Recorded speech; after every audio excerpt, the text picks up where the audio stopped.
SIR అనే కార్యక్రమం ఏదైతే ప్రారంభం కాబోతా ఉందో ఆ విషయంలో కూడా చాలా కూలంకషంగా ఈ సమావేశంలో చర్చ జరిగింది.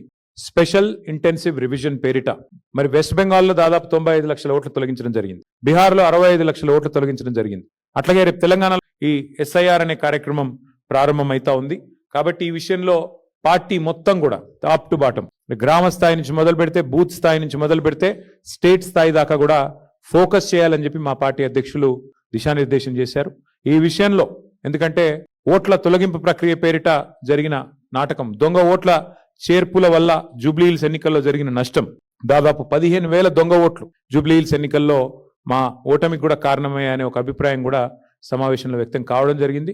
దానిపైన పార్టీ అధ్యక్షులు కూడా స్పందిస్తూ ఎస్ఐఆర్ జరిగే క్రమంలో, స్పెషల్ ఇంటెన్సివ్ రివిజన్ జరిగే క్రమంలో పార్టీ శ్రేణులు క్రియాశీలంగా ఉండాలి, యాక్టివ్గా ఉండాలి, తప్పకుండా మరి వెంటనే ఎప్పటికప్పుడు స్పందించాలి, ఎక్కడికక్కడ మరి అధికార పార్టీ చేసే ఆగడాలకు అడ్డుకట్ట వేయాలని చెప్పి కూడా తీర్మానించడం జరిగింది. ఎక్కడికక్కడ పార్టీ క్రియాశీలంగా top to bottom, booth level to state level పనిచేయాలని చెప్పి కూడా సీరియస్గా ఆదేశించడం జరిగింది.